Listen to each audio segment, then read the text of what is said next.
মিয়া মুছলমানৰ বিৰুদ্ধে আপোনালোকৰ স্থিতি কি হ'ব খান লিখিলে মিয়াত পেলাম নেকি এনেকুৱা নেকি আমাৰ ভাগ বতৰাবিলাক আমাৰ কথাখিনি হৈছে আমি সচৰাচৰ এই অসমীয়া মিয়া আৰু অনা অসমীয়া এই বিতৰ্কবিলাকত বা এই ধৰণৰ ঘটনাবিলাকত আমাৰ অংশগ্ৰহণবিলাক কোনোবাখিনিত থাকি যায় আমিতো এইবিলাক মন কাণ কৰি থকা নাই ইমান আমিতো অন্যান্য ইছ্যুবিলাকত জড়িত হৈ পৰিছোঁ উজনি অসমত যেনেকৈ কাম কৰিব আহোঁতে আমি দেখোঁ যে বিভিন্ন অসামাজিক চোৰ ডকাইত ধৰ্ষণ বিভিন্ন ক্ষেত্ৰত কিন্তু ইয়াত কাম কৰিব অহা সেইসকল মিয়াই কিন্তু সদায় বেয়া কামখিনি কৰি ইয়াৰ পৰা যায়গৈ গতিকে তেওঁলোক আহিলে সেই শৃংখল চলিহা বা সেই বসন্ত গগৈয়ে ভবাৰ দৰে সঁচাকৈ আমাৰ যিটো সমাজ ব্যৱস্থা এই সমাজ ব্যৱস্থাত ক'ৰবাত দাগ নালাগিবনে বিশেষকৈ আপুনি এনেকৈ লাইচেঞ্চটো দিব নোৱাৰে যে অসমীয়া মানুহবিলাক এইবিলাকৰ পৰা দূৰ দূৰত থাকে আপুনি এনেকৈ কৈ দিব নোৱাৰে যে অনা অসমীয়া মানুহবিলাক একদম দূৰ দূৰত থাকে অকল খান অকল আহমেদ এই ধৰণৰ লোকবিলাক বা বেগম এই ধৰণৰ লোকবিলাকৰ অংশগ্ৰহণটোহে অকল দেখি থকা হয় সাধাৰণতে আমি চাই ভাল পাওঁ TRP যুঁজখনত এই ধৰণৰ হেডলাইনবিলাক আমাৰ চাই ভাল লাগে আমি চাওঁ সেইবিলাক নিউজ সেইকাৰণে আটাইতকৈ বেছি তেওঁলোকক থকা যেন লাগে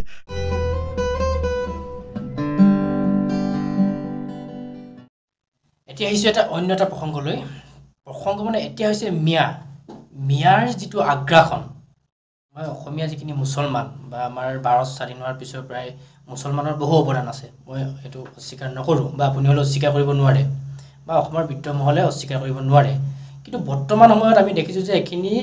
বাংলাদেশী মুছলমান বা বাংলাদেশী মিয়াই কিন্তু অসমত সাংঘাতিকভাৱে আগ্ৰাসন কৰিছে আৰু তাৰ জনসংখ্যাৰ ভিত্তিতে হওক অন্যান্য বিভিন্ন অপৰাধমূলক যিবিলাক ঘটনা সেইবিলাকত যদি আপুনি চাবলৈ যায় তেতিয়াহ'লে সেইটো আগ্ৰাসন কিন্তু আমি নুই কৰিব নোৱাৰোঁ গতিকে অনা অসমীয়া বা বহিৰাগতৰ বিৰুদ্ধে যেনেধৰণে সোচ্চাৰ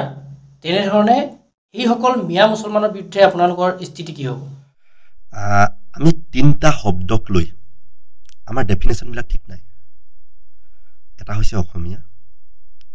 এটা হৈছে অনা অসমীয়া আৰু এটা হৈছে মিয়া মিনটোতে আপুনি চাব আপোনাকে যদি সুধো বা আমাৰ যিকোনো এজন বন্ধুক যদি সুধো অসমীয়া কোন যদি মোৰ নামটো কৈ দিওঁ পিছফালে মৰাণটো আহি গ'ল আপোনাক যে সুধিম আপোনাৰ নাম কি পিছফালে যে তালুকদাৰটো আহিব তাৰ মানে মোটামুটি আমি অসমীয়া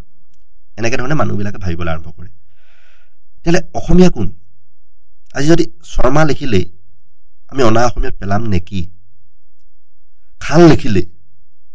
মিয়াত পেলাম নেকি এনেকুৱা নেকি আমাৰ ভাগ বতৰাবিলাক আমি এই তিনিটা ওপৰত আমাৰ বিজ্ঞসকলে ভাল ডেফিনেশ্যন কৰাটো কিন্তু খুব জৰুৰী দৰকাৰ আছে আপুনি মিয়াক লৈ সুধিছে মিয়াৰ ওপৰত আমাৰ স্থিতি কি আপোনাক আমি স্পষ্ট ভাষাৰে কৈছোঁ যে কৃষক মুক্তিৰ ছাত্ৰ মুক্তিৰ পিনৰ পৰা অনা অসমীয়াক লৈ আগ্ৰাসনক লৈ আমাৰ স্থিতি যেনেকুৱা মিয়াক লৈ সেই স্থিতিত তাতকৈ দুগুণ আমাৰ থাকিবই আছে আৰু থাকিবই কিন্তু আমাৰ কথাখিনি হৈছে আমি সচৰাচৰ এই অসমীয়া মিয়া আৰু অনা অসমীয়া এই বিতৰ্কবিলাকত বা এই ধৰণৰ ঘটনাবিলাকত আমাৰ অংশগ্ৰহণবিলাক কোনোবাখিনিত থাকি যায় এইটো আমাৰ বাৰু কোনোবাখিনিত সংগঠনৰ কেডাৰবিলাক যিহেতু সৰহসংখ্যক থলগিৰি মানুহখিনিৰ ইছ্যুবিলাকত লাগি থাকোঁতেই ৰৈ যায় ক'ৰবাত আমি শেহতীয়াকৈ তিনিচুকীয়াৰ ইছ্যুটোতে আমি সোমাবৰ কাৰণে এটা সোমোৱা হৈছিলে বা জড়িত হৈ পৰা হৈছিলে কিন্তু এই ধৰণৰ পৰিৱেশবিলাকত আমাক দেখা নাই কাৰণে আমাৰ স্থিতিনো আচলতে কি আমি কাকনো মিয়া বুলি ভাবোঁ কাকনো অসমীয়া বুলি ভাবোঁ কাকনো আমি অনা অসমীয়া বুলি ভাবোঁ এই ধৰণৰ এটা প্ৰশ্ন আমাৰ ওপৰত আহি পৰে কিন্তু এটা কথা ঠিক যে অসমীয়াৰ প্ৰতি আমাৰ যিমান মৰম চেনেহ দয়া আছে সেই ধৰণৰ মৰম দয়া চেনেহ সহযোগিতা কোনোবাখিনি অসমীয়া বিপৰীতে অনা অসমীয়া আৰু মিয়াৰ প্ৰতি আমাৰ সেই ধৰণৰ নাই এইটো আমাৰ স্থিতিটো মিয়া আৰু অনা অসমীয়াৰ প্ৰতি আমাৰ স্থিতি স্পষ্ট উজনি অসমত যেনেধৰণে এইখিনি সংগঠনে এইটো শিৱসাগৰৰ পৰা আৰম্ভ হৈছিলে আপোনালোকে সকলোৱে জানে যে শৃংখল চলিহাই প্ৰথমে অনা অসমীয়া বিৰুদ্ধে লাগিলে শেষত গোটেই বিষয়টো ডাইভাৰ্ট কৰি মিয়া মুছলমানলৈ লৈ গ'ল উজনি অসমত তেওঁলোকে কোনো পধ্যেই মিয়া মুছলমানক কোনো ধৰণৰ কামত তেওঁলোকে জড়িত হ'বলৈ নিদিয়ে আৰু সেইটো আজিৰ তাৰিখতো চাগে আজিৰ তাৰিখতো আছেই যিটো তেওঁলোকৰ সিদ্ধান্ত লৈছিলে এই সিদ্ধান্তটোৰ ক্ষেত্ৰত কৃষক মুক্তি বা আপোনাৰ স্থিতি কি হ'ব চাওক কৰ্মসূত্ৰে মই প্ৰথম কৈছোঁ মিয়া কোন এই কথাটো আমি জানি লোৱাটো খুব জৰুৰী আমি অসমীয়া মুছলমান পমুৱা মুছলমান আটাইখিনিক আমি মিয়া বুলি ধৰিম নে নধৰিম এইটো আমি ঠিক কৰিলেতো ভাল আৰু ঠিক আছে আমি শৃংখল চলিহাৰ নেতৃত্বত যিটো মিয়াৰ বিৰুদ্ধে ফাইট চলিছে আমি কোনোবাখিনিত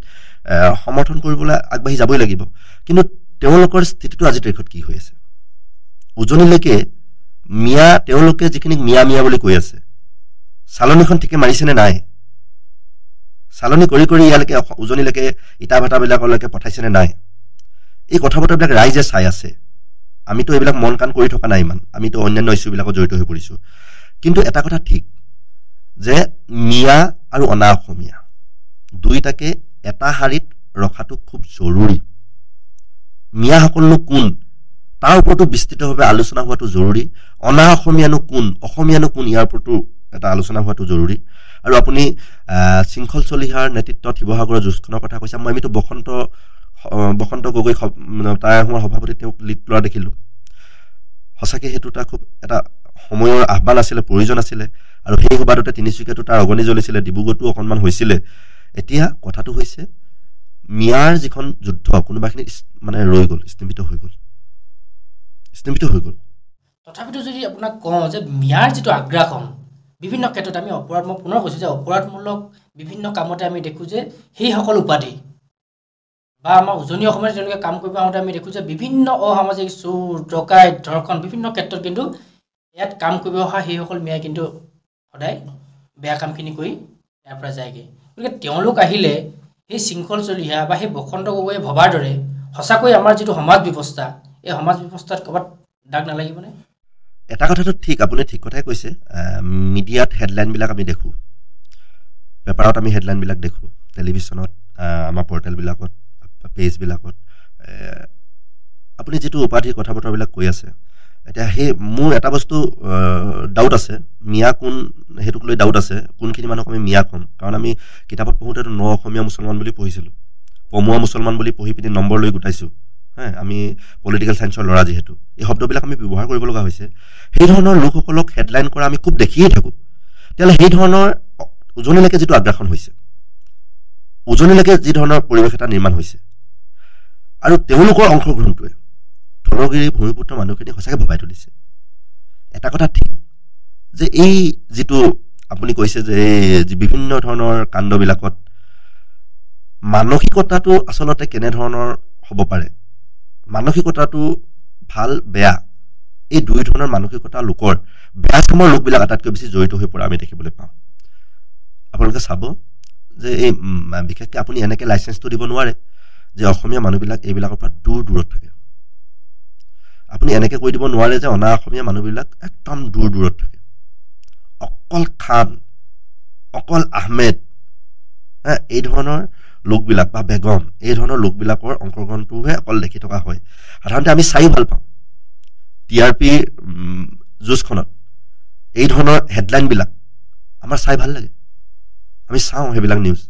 সেইকাৰণে আটাইতকৈ বেছি তেওঁলোকক থকা যেন লাগে কিন্তু আপোনালোকে চাওক যে বুঢ়ীদিহিং আমি যিটো অঞ্চল মৌজা বা কাকপথাৰ যিটো অঞ্চল এই অঞ্চলটোত আমি আটাইতকৈ বেছি মই অসমৰ ধুবুৰীৰ পৰা শদিয়ালৈকে অকণমান হ'লেও কোনো ভালেকেইখন জিলাত মই গৈছোঁ প্ৰায়কেইখন জিলাতে গৈছোঁ ক'ৰবাত এদিন বা এবেলা বা 10-12 দিন 14 দিনলৈকে থাকিবলৈ পাইছোঁ আটাইতকৈ চাগে থলগিৰিৰে ভৰপূৰ ঠাইটুকুৰা হৈছে এইবিলাক ঠাই এই ঠাইবিলাকত সেই ধৰণৰ ঘটনাবিলাক ঘটেনে নঘটে কিন্তু হয় তেওঁলোকৰ হেডলাইনটো একদম ভালকৈ জঘন্য ধৰণৰ ঘটনাবিলাকত তেওঁলোকৰ নাম আহি যোৱাটো তেওঁলোকৰ এই মানুহখিনি বা সেই মিয়া মুছলমান বা এই ধৰণৰ মানুহখিনিয়ে তেওঁলোকৰ মাজত কিন্তু সজাগতা সৃষ্টি কৰাটো ভাল সমান্তৰালভাৱে আমিও আমাৰ মানুহখিনি সজাগ সৃষ্টি কৰাটো ভাল তথাপিতো আপুনি নিজে যদি চাই সেইগৰাকী টেট শিক্ষয়িত্ৰী যিগৰাকী আচলতে সেই মিয়া মুছলমানত মই নাম মেনশ্যন কৰিব বিচৰা নাই বা সেইগৰাকী আৰক্ষী বিষয়াই সেই মিয়া অধ্যুষিত অঞ্চলত কিন্তু চাকৰি কৰাটো তেওঁলোকৰ এনেধৰণে নিৰাপত্তাটো থাকিব লাগে তেওঁলোকৰ মাজত এই চিন্তা চৰ্চাটো অত্যধিক হৈছে যেন আমাৰ অনুভৱ হয় এই কথা বতৰাবিলাক যেতিয়া আমি নিউজৰ হেডলাইনবিলাক চাওঁ পেপাৰ কাটিংবিলাক চাওঁ এই কথা বতৰাবিলাক যেতিয়া বিভিন্ন মাহলত ওলায় আমি ভাবোঁ যে এই মানসিকতাটো দিনক দিনে নামনিত বাঢ়ি গৈছে নেকি আমি আহিব লগা দিনত নিশ্চয় যাম আমি সুযোগ পালে এই কথা বতৰাবিলাক তেওঁলোকৰ ঠাইত ক'ম যে আপোনালোকক লৈ আমাৰ উজনিত সাংঘাতিক ভয় সংশয় আছে আপোনালোকৰ আগমনে উজনিত কৰ্মসূত্ৰে হওক বিভিন্ন হেৰিয়তে হওক উজনিৰ মানুহখিনিত কোনোবাখিনিত এটা সংশয় লৈ ফুৰিছে যে এই ধৰণৰ হেডলাইনবিলাক যেতিয়া হয় আমাৰ এই অঞ্চলটো তেওঁলোকে কৰিব নেকি এই কথা বতৰাবিলাক আমি কোৱাটো জৰুৰী আছে আৰু তেওঁলোকৰ মাজত সজাগতা সৃষ্টি কৰাটো জৰুৰী আছে কাৰণ তেওঁলোকৰ অশিক্ষিত মানুহৰ সংখ্যাটো বেছি উজনিত শিক্ষিতৰ হাৰটো যি ধৰণৰ আপুনি যোৰহাটৰ ঠাইটুকুৰা শিক্ষিতৰ যিটো পাৰ্চেণ্টেজ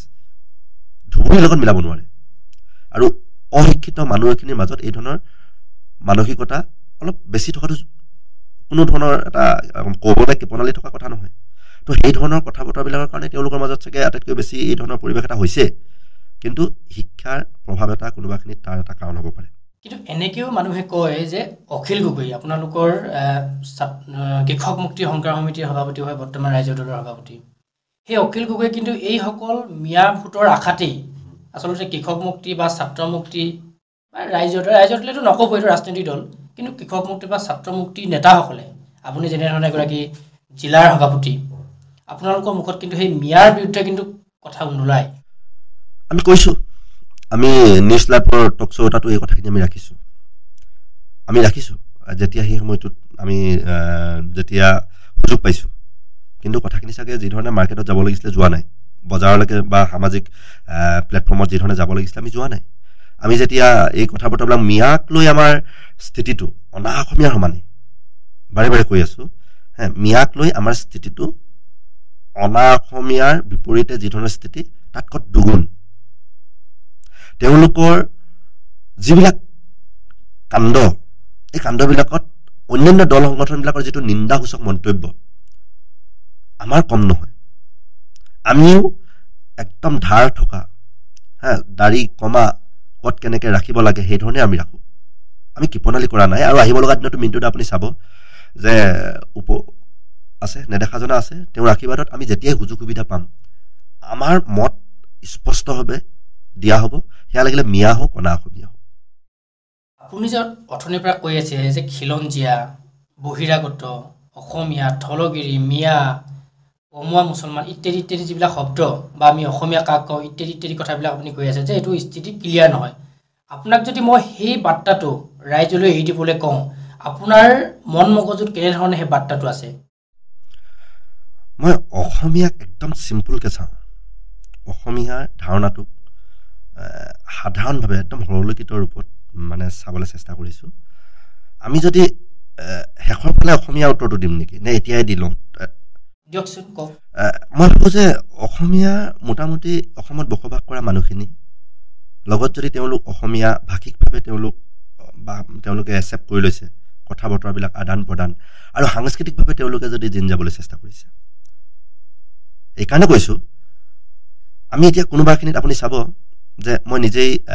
উমানন্দ মুদৈ মই মৰাণ সম্প্ৰদায়ৰ ল'ৰা আমাৰতো অসমীয়া বুলি ক'লে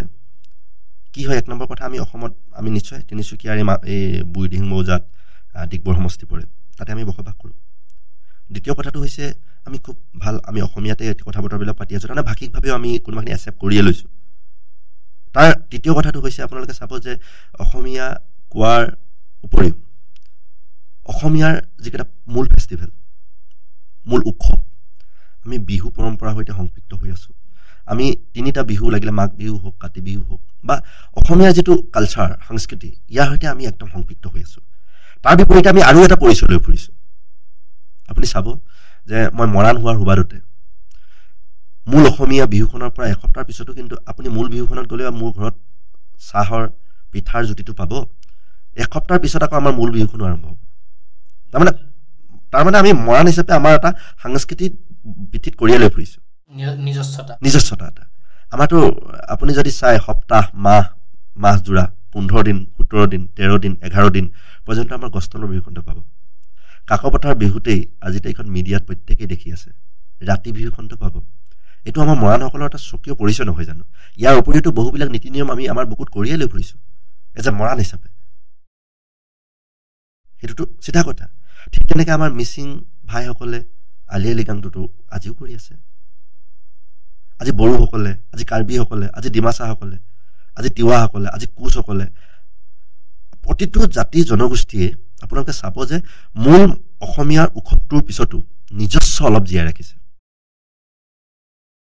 সেইকাৰণে কৈছোঁ যে আজি অসমীয়া বুলি ক'বলৈ যাওঁতে আমি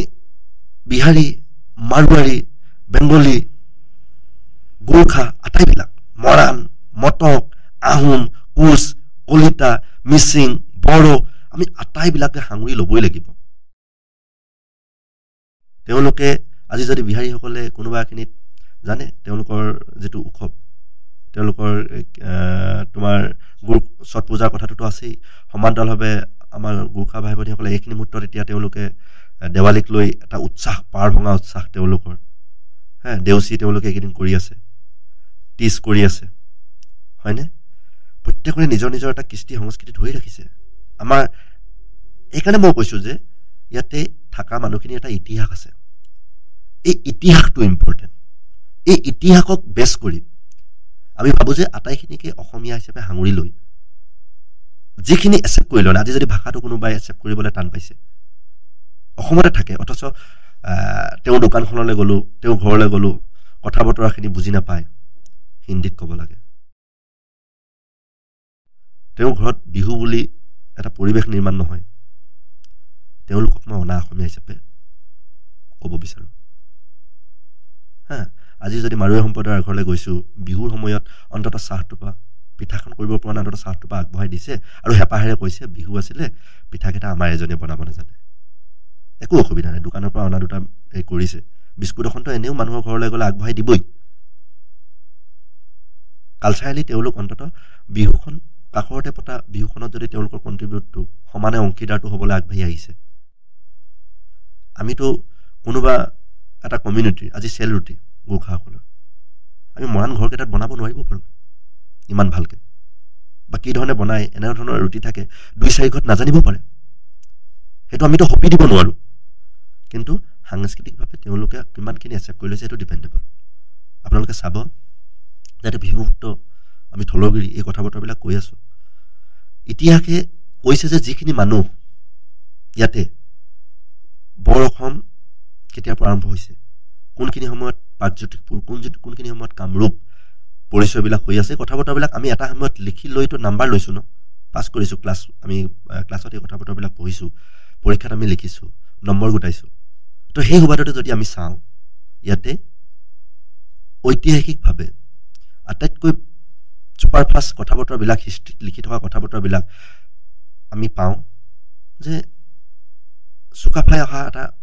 ডেডলাইন আছে 1228, কিন্তু তেখেতে আহি ইয়াতে লিখিছে যে ইয়াতে বুঢ়ী দিহিং নদী পাৰ হৈ ইয়াতে মৰাণসকলক লগ পাইছিলে, শদিয়াত চুতীয়াসকলৰ অৱস্থিতিৰ কথাটো লিখিছে, নদীৰ পাৰত মিচিংসকলৰ কথাটো লিখিছে, সোণোৱালসকলৰ কথা বতৰাবিলাক আমাৰ নুমলীগড় গম পাইছে। তো এই ধৰণে তেওঁলোকে যেতিয়া লিখিবলৈ আৰম্ভ কৰিছে, দেখিব যে এই যে হিষ্ট্ৰী লিখোঁতাসকল অহাৰ আগত যিখিনি মানুহ ইয়াতে বসবাস কৰি আছিলে, কাৰণ আগৰ লোকসকলৰ হিষ্ট্ৰীৰ লিখাৰ যিটো প্ৰৱণতা এইটো নাছিলে তেওঁলোকৰ ওচৰত। তো হিষ্ট্ৰী যেতিয়াৰ পৰা লিখিবৰ কাৰণে আৰম্ভ কৰিছে, এই হিষ্ট্ৰী লিখিবৰ কাৰণে আৰম্ভ কৰা আগৰ পৰা যিখিনি মানুহ ইয়াতে আছিলে, সেই মানুহখিনি আমি ভূমিপুত্ৰ বা থলগিৰি বুলি আমি ক'ব পাৰোঁ। ভূমিপুত্ৰ বা থলগিৰিৰ অৰ্থবিলাক খুব মজাদাৰ। আমি থলগিৰি বুলি যে কৈ আছোঁ, আমি যে আমাক নিজকে থলগিৰি বুলি যে পৰিচয় দিবলৈ ভাল পাম, থল মানেতো কাৰ কথা কৈছে? থলৰ কথা কৈছে, মাটিৰ কথা কৈছে, ঠাই টুকুৰাৰ কথা কৈছে। গিৰি মানে গিৰিহঁত, আমি মালিকৰ কথা বতৰাবিলাক কৈছে। এই মাটি টুকুৰাৰ আমি মালিক হৈ আছিলোঁ। মানে ইয়াত যে চুকাফা, চাউলুং চুকাফা আহোঁতে থলগিৰি হিচাপে যে আমাক যে লগ পাইছে, এই থল টুকুৰাৰ গিৰি হিচাপে আমাক লগ পাইছে, আমিতো তেতিয়াহ'লে থলগিৰি হ'লোঁ। পৰৱৰ্তী সময়ত আপোনালোকে চাব যে প্ৰব্ৰজন বেয়া শব্দ নহয়, আগমন বেয়া শব্দ নহয়, অসম মুলুকলৈকে সময়ে সময়ে আগমন হৈ আছে, হৈ আছিল, হৈ আছে, হৈ থাকিব। আৰু এই আগমনৰ চন কেইটামান আপোনাক অনুজ্ঞাত হৈ যাওঁ, বৰ বিতৰ্কত হ'ব এইটো কথা। মাজতে আমাৰ কৃষক মুক্তিৰ ফালৰ পৰা এই কথা বতৰাবিলাক কেইবাজনো আমাৰ লিডাৰে কৈ থকা আমি দেখিছোঁ। খ্ৰীষ্টপূৰ্ব 1205-6 বক্তিয়াৰ খিলজী তেওঁ প্ৰথম অসম আক্ৰমণ কৰা নাছিলে জানো? তেওঁ আক্ৰমণ কৰিছিলে, কোচবিহাৰ পৰ্যন্ত পাইছিলেই। তেতিয়া এই আক্ৰমণটো মোগল বুলি যে কৈ আছোঁ, বিজেপি চৰকাৰে যে মোগল বুলি কৈ চৰকাৰ বনালে, 17 বাৰ অসম আক্ৰমণ কৰাৰ কথা বতৰাবিলাক ক'লে। প্ৰথম আক্ৰমণটোতো 1205-6 হৈছিলে, 6 চনত। এই আক্ৰমণটো হওঁতে যুদ্ধখন যেতিয়া হাৰিব মোগলে, দুটা পাৰ্টিৰ মাজত যেতিয়া কাজিয়া হ'ব বা দুজন ৰজাৰ মাজত যেতিয়া কাজিয়া হ'ব কি হ'ব ৰিজাল্ট কি হ'ব মোটামুটি মই 4টা পইণ্ট আমি দেখিবলৈ পাওঁ এখিনি হেনা মৰিব ঢুকাব কাটিব যুদ্ধত মৰা যাব এখিনি জখম পাব দুখ পাব এখিনি বন্দী কৰা হ'ব আৰু এখিনি হেনা পলাই যাব মোটামুটি সৈন্যৰ 4টা ভাগ মই দেখিবলৈ পাওঁ যিখিনি ইয়াতে মৃত হৈছে ঠিক আছে যিখিনি দুখ পাইছে জখম পাইছে আৰু যিখিনি বন্দী কৰা হৈছে সেই সৈন্যখিনিকে অসম মুলুকত প্ৰথম সংস্থাপিত কৰা হৈছিল সেই হিচাপত চাবলৈ গ'লে অসমলৈকে অহা প্ৰথম মানুহখিনি দেখোন মুছলমান সম্প্ৰদায়ৰ মানুহে হ'ব যুদ্ধৰ কাৰণে আহা কিন্তু ৰজাই বন্দী কৰিছে ইয়াতে বন্দী কৰি ইয়াতে পৰৱৰ্তী সময়ত সংস্থাপিত কৰিছে এই কথা বতৰাবিলাকতো আছে তাৰ পৰৱৰ্তী সময়ত 1228 খ্ৰীষ্টাব্দত আমাৰ বৰ অসম গহুতা বৰ অসমৰ মূল মানুহ চাউলুং চুকাফা আহিছে 1228 আপোনাক আৰু এটা 1400 খ্ৰীষ্টাব্দৰ শেষৰ পিনৰ কথা এটা কওঁ শংকৰী যুগৰ কথা শংকৰী যুগত শংকৰদেৱে যেতিয়া বিভিন্ন ঠাইত সত্ৰবিলাক স্থাপন কৰি ফুৰিছে তো নগাঁৱত গৈ নেপালী সত্ৰ স্থাপন কৰিছে আপোনালোকে চাব যে আমি মুছলমান সম্প্ৰদায়ৰ কথা ক'লো আহোমসকলৰ চুকাফাৰ কথা ক'লো সেই সময়তো উপাধ্যায় বুলি এজন সত্ৰাধিকাৰ পাতি দিছে নেপালী সত্ৰ স্থাপন কৰিছে নগাঁৱত তাৰমানে সেইখিনি মুহূৰ্তত আমি গোৰ্খা বুলি ক'লে শৰ্মা চেত্ৰী উপাধ্যায় মগৰ বুলি ক'লে এনেকুৱা লাগে যেন গোৰ্খা মানুহ কোনোবাখিনি আমি হিন্দ দিওঁ তেওঁলোকৰ যিহেতু এখন নেপাল ৰাষ্ট্ৰ আছে তাৰ পৰা অহা নেকি বুলি ফিল হয় কিন্তু 1400-1500 খ্ৰীষ্টাব্দত শংকৰদেৱে সত্ৰ স্থাপন কৰিছে তেওঁলোকৰ তাৰমানে সেইখিনি মুহূৰ্তত অসমত গোৰ্খাসকল আছিল পৰৱৰ্তী মান আহিছে অসমলৈকে আক্ৰমণ কৰিছে 2-4জনটো মান থাকি গৈছে তাৰ পৰৱৰ্তী সময়ত মানক খেদিবৰ কাৰণে আপোনালোকে জানে যে ইয়াণ্ডাবু সন্ধিৰ জৰিয়তে 1826ত ব্ৰিটিছ আহিছে ব্ৰিটিছে মানক ইয়াৰ পৰা খেদিছে এতিয়াওতো 2-4টা ঘৰ আমাৰতো ৰূপাইতো ব্ৰিটিছৰ ঘৰ বুলি পিনে 2-এটা দেখুৱাই থকা হয় তাৰ ফেমিলি আছে এতিয়াও আছে হয়নে বিভিন্ন মাহলতো এতিয়াও 2-4 ঘৰ ব্ৰিটিছ সেই সময়তে সম্ভ্ৰান্ত ব্ৰিটিছৰ লোক অসম মুলুকত জাহ গৈছে বৰ অসমীয়া হ'বৰ কাৰণে চেষ্টা কৰিছে থাকি গৈছে তো ব্ৰিটিছৰ টাইমলৈকে আপুনি চাওক আগমনবিলাক হিষ্ট্ৰীবিলাক তো সেই মানুহখিনি আমি খিলঞ্জীয়া বুলি ধৰিব নোৱাৰোঁ নেকি এই মানুহখিনিক আমি এতিয়া টাই আহোমক খিলঞ্জীয়াৰ পৰা বাদ পেলাব পাৰিম নেকি টাই আহোমক বাদ দি অসমৰ কথা চিন্তাই কৰিব নোৱাৰি ৰাজহাড় এই ব্ৰিটিছৰ টাইমলৈকে এই আগমনটো এনেকুৱা ধৰণৰ পৰৱৰ্তী সময়ত যদি চাই বহুতে সোধে ব্ৰিটিছে অসম মুলুকলৈকে কাৰোবাক যদি আগমন কৰাইছে অনা হৈছে ব্ৰিটিছৰ দ্বাৰা তেতিয়াহ'লে এটাই আমাৰ মন মগজুলৈকে আপোনাকে সুধিছোঁ কিন্তু দা ব্ৰিটিছসকলে ইয়াতে প্ৰথমতে কাক অনা যেন অনুভৱ হয় আপোনাৰ ব্ৰিটিছসকলে ইয়াতে অসম মুলুকলৈকেতো যথেষ্ট সংখ্যক লোকক ইয়াতে বিভিন্ন কামৰ সূত্ৰে ইয়ালৈকে আনিছে আপোনাৰ মন মগজুলৈকে ব্ৰিটিছে আনা মানুহসকল বুলি কোৱাৰ লগে লগে কাৰ কথা মনলৈকে আহে আপুনি বিশ্বাস কৰক প্ৰথম ব্ৰিটিছসকলে ইয়াতে মিয়া বুলি পিনে আমি কৈ আছোঁ মুছলমান বুলি কৈ আছোঁ প্ৰথম ব্ৰিটিছসকলে ইয়াতে মুছলমানসকলক অসমলৈকে আনিছে 6 লাখ 6.5 লাখ ইয়াতে ম্যাদী পট্টা দিছে নামনিত ব্ৰিটিছৰ পিছত প্ৰথম যদি ইয়াতে পূৰ্ববংগীয় মুছলমান সিলেটৰ পৰা বা সেই অঞ্চলৰ পৰা ইয়াতে মৰাপাটৰ খেতি কৰিবৰ বাবে নামনি অসমত ম্যাদী পট্টা দি সংস্থাপিত কৰিছে কিয় কৰিব লগা হ'ল সেইখিনি মতে ব্ৰিটিছে সাৰ্ভে কৰিছে চাইছে যে আমি টেক্স আটাইতকৈ বেছি কৰ পৰা পাম নামনিত আটাইতকৈ খেতি মৰাপাটৰ খেতিৰ কাৰণে উপযোগী মাটি তাত মৰাপাটৰ খেতি কৰাবৰ কাৰণে তাত আমাৰ যিসকল নামনিৰ ভাইসকল আছিলে আমাৰ ভূমিপুত্ৰ থলগিৰিৰ লোকসকল আছিলে তেওঁলোকে সেই ধৰণৰ কামবিলাকত আগ্ৰহী নহয় বেলেগৰ অধীনত নাথাকে কাম নকৰে তো সেই সময়টোত সুযোগ পাই গ'ল ব্ৰিটিছে এই ধৰণেৰে 6.5 লাখ আটাইখিনি মুছলমান মানুহ নহয় তাৰে 48-50,000 বেছি হ'ব থলগিৰিৰ মানুহকো ভূমিপুত্ৰ দিছে কিন্তু 6 লাখৰ ওচৰা-ওচৰি মিয়া মুছলমান যিয়ে কওক এতিয়া আমি সেইটোতো ডেফিনেশ্যন আমি পোৱাই নাই তো সেই ধৰণৰ লোকক তাতে সংস্থাপিত কৰিছে দ্বিতীয়তে আপুনি বিশ্বাস কৰক উজনিত চাহ খেতিৰ কথাটো যেতিয়া আহিলে সিংহসকলৰ ওচৰত বিছাগামৰ ওচৰত যেতিয়া চাহ খেতিৰ অসমত যে হ'ব এই বাৰ্তাটো যে কোনোবাখিনিত পাই গ'ল ফানাত যে খাই গ'ল ৰবাৰ্ট ব্ৰুছে চাহ খেতিৰ যিজন বাটকটীয়া অসম মুলুকৰ ৰবাৰ্ট ব্ৰুছ এজন ব্ৰিটিছ বিষয়া যাৰ নেতৃত্বত ছাৰ্ভে চলিছিলে তেওঁ যে ইয়াতে আমাৰ পাটকাই পাহাৰৰ বুকুত আমাৰ বিশাগামৰ তাতে ঘূৰি ঘূৰি ঘূৰি ভাগৰি যেতিয়া তেওঁ ঘৰতে বহিলে, ফানাপ যেতিয়া দিলে খালে, তেতিয়া তেওঁ উদ্ধাৰ কৰিলে। এয়া দেখোন চা, বিশাগামৰ লগত কথা হৈছে, এয়া কি? সি কৈছে ফানাপ। ক'ত পায়? তেওঁ ডাঙৰ ডাঙৰ গছবিলাক দেখাইছে, যিবিলাক গছৰ তলেৰে ৰবাৰ্ট বুছ পাৰ হৈ আহিছিলে, অথচ তেওঁ ওপৰ ফালে চোৱা নাছিলে, তলৰ ফালে চাইছিলে চাহ গছ পাম নেকি। সেয়াই সেই চাহপাতৰ খেতিটো কৰিবৰ বাবে প্ৰথম আপোনাৰ চাগে এতিয়াও ব্ৰিটিছে চাহ বাগিচা আদিবাসী ভাই ভনীসকলক অনা বুলিয়ে ভাবিছে। আদিবাসী ভাই ভনী চাহ জনগোষ্ঠীৰ লোকসকলক অনাৰ আগত আপুনি বিশ্বাস কৰক মিণ্টুদা, সেই সময়টোত চাহৰ একচত্ৰী যিটো ব্যৱসায়, এই ব্যৱসায়টো আমাৰ চাইনাৰ ওচৰত আছিলে। চীনামূলীয় লোকক ব্ৰিটিছৰ দ্বাৰা অনা হৈছিলে দ্বিতীয়টো আগমন বুলি ক'ব পাৰি। ব্ৰিটিছৰ পিছত দ্বিতীয়খিনি ইয়াতে প্ৰব্ৰজন বা আগমন বা অনা হৈছে বুলি ক'ব পৰা যায়, যি শব্দ আপুনি ব্যৱহাৰ কৰে। ইয়াতে যথেষ্ট সংখ্যক জাহাজ ভৰাই ভৰাই লোক অনা হৈছিলে। ৰীতা চৌধুৰী মাকাম 612 পেজ নে 18 পেজৰ এখন কিতাপ, খুব ভাল কিতাপ হিষ্ট্ৰিকেলি। তাত কেনেকৈ চীনা সম্প্ৰদায়ৰ লোকসকলক অনা হৈছিল বহুত ধুনীয়া এটা বিস্তাৰিত ৰূপত আছে। তো এই চাইনিজ লোকসকলক কিয় অনা হৈছিলে? কাৰণ সেইখিনি মুহূৰ্তত চাহৰ খেতিৰ বিষয়ে টেকনিকেলি গোটেই কথা বতৰাবিলাক তেওঁলোকৰ ওচৰতে আছিলে, ব্যৱসায়টো তেওঁলোকৰ ওচৰত আছিলে, একচত্ৰী সম্ৰাট চাহত তেওঁলোক। এতিয়া এই ঠাইখিনিত চাহ খেতি হ'ব বুলি গম পাই চীনৰ পৰা লোকসকল আনি ইয়াতে চাহ খেতিৰ বাবে অনা হৈছিল পৰৱৰ্তী সময়ত। কিন্তু দুৰ্ভাগ্যৰ কথা, যিমান সংখ্যক চীনা মানুহ অনা হৈছিল, অসম মুলুকত সিমান মানুহ নাপালেগে। কলেৰা অন্যান্য বেমাৰত পৰি যেতিয়া ঢুকাই গ'ল জাহাজত আনোতে, এই কথা বতৰাবিলাক লিখিছে, মাকামত খুব ধুনীয়াকৈ লিখিছে। তেওঁলোকক নদীৰ সাগৰৰ বুকুত, নদীৰ বুকুতে তেনেকৈ মৃতদেহবিলাক পেলাই অহা হৈছিলে। যথেষ্ট কম সংখ্যক লোক চাইনিজ লোক পালেহি। যদি 100জন আনিছিলে, তাতে চাগে 100-150জন মান, 1000জন যদি লোক ইয়াতে আগমন কৰোৱা হৈছিলে, তাৰ পৰা ধৰি অনা হৈছিলে, তেতিয়াহ'লে 100-150জন মান লোকহে তেওঁলোকৰ ইয়াতে পাইছিলহি।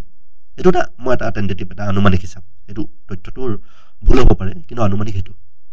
তাৰপিছতেই আমাৰ আদিবাসী বা চাহ জনগোষ্ঠীৰ যিসকল ভাই ভনী উৰিষ্যা বা ঝাৰখণ্ড বা সেই ঠাইৰ পৰা, ৰাঞ্চি বা এই ঠাইবিলাকৰ পৰা অনা হৈছিলে। এইটো হৈছে থাৰ্ড, ব্ৰিটিছৰ দ্বাৰা তৃতীয়টো ইয়াতে জনগোষ্ঠী বা লোক এটা অনা হৈছিলে। তাৰপিছত যাতে চাহ বাগিচাবিলাকত চীনামূলীয় লোকসকল সংস্থাপিত হ'ল, চাহ জনগোষ্ঠীয় বা আদিবাসী লোকসকল ইয়াতে হ'ল। আদিবাসীক লৈ আকৌ বেলেগ এটা কনচেপ্টো আছে। ইয়াতে কিছু সংখ্যক লোক আগৰ পৰা আছিলে নামনি পিনে অলপ, যিটো আদিবাসী কনচেপ্টটোত আহে। তো পৰৱৰ্তী সময়ত চালে যে আদিবাসী ভাই ভনী চাহ জনগোষ্ঠীৰ মানুহখিনি লিখিত নহয়, শিক্ষিত নহয়, তেওঁলোক লিখা পঢ়া এইবিলাকৰ ক্ষেত্ৰত কেঁচা। তেওঁলোকৰ হিচাপ নিকাচ বা মহৰী কেৰাণী,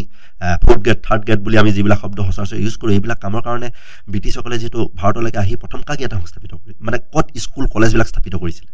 পশ্চিমবংগত। এই কথা বতৰাবিলাক চবেই জানে, কলকাতাত। তো কলকাতাৰ পৰা বেংগলী সম্প্ৰদায়ৰ লোকসকলক ইয়াতে আগমন কৰোৱা হৈছিলে, তেওঁলোকক এই ধৰণৰ চাকৰি জববিলাকৰ কাৰণে। আৰু তাৰপিছত গোল্লা খোলাৰ, মানে এই মানুহখিনিক সপ্তাহ 15 দিন মাহটোৰ কাৰণে যে ৰেচন পাতি চাউল দালি যে চলাব লাগিব, এই কনচেপ্টটোত পৰিপূৰক হিচাপে তেওঁলোক এই ঠাইখিনি, ৰিক্ত ঠাইখিনি পূৰণ কৰিবৰ কাৰণে ৰাজস্থানৰ পৰা মাৰুৱাৰী সম্প্ৰদায়ৰ লোকসকলক ইয়াতে অনা হৈছিলে। এই কথা বতৰাবিলাক হিষ্ট্ৰিকেলি আছে। আৰু তাৰ পৰৱৰ্তী পিছত যেতিয়া একদম চাহ বাগিচাত বনোৱা হিচাপে চাহ জনগোষ্ঠীৰ লোকসকলক,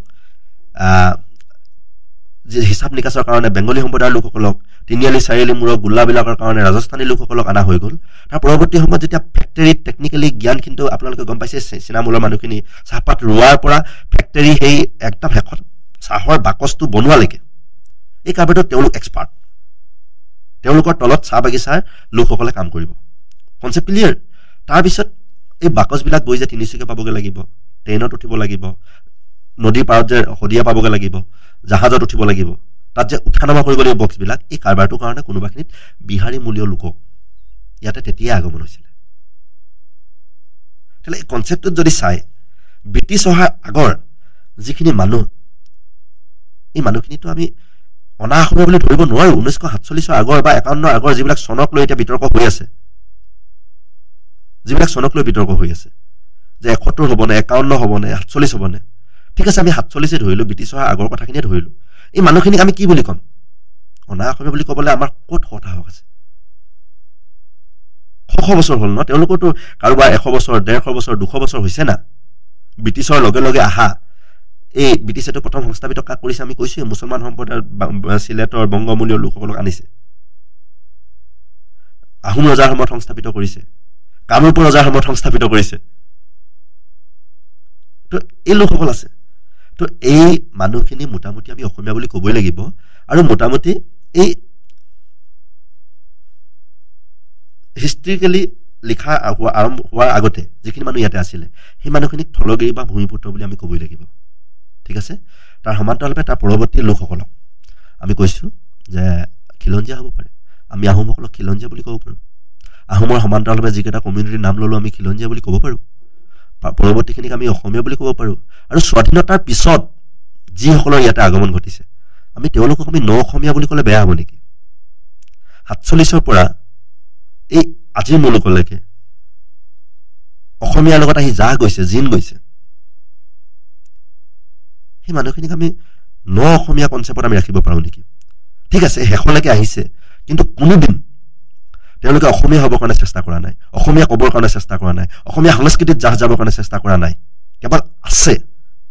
থাকিব লাগে আছে কৰিব লাগে ব্যৱসায় কৰিছে জীয়াই থাকিব লাগে আছে ব্যৱসায় কৰিছে আৰু নিজস্ব এটুকুৰা ঠাই নিজস্ব এটা পৰিচয় সুকীয়াকে অসমীয়াৰ লগত বৰ অসমীয়াৰ লগত জাহ নগৈ থাকিব বিচাৰে সেই মানুহখিনিক আমি মানে অনা অসমীয়া বুলি ক'ব পাৰোঁ নেকি সেইধৰণে পূৰ্বতে যিকেইটা মই কথা ক'লোঁ যে মোগলৰ আক্ৰমণৰ সময়ত অহা মুছলমান সম্প্ৰদায়ৰ কথা কৈছোঁ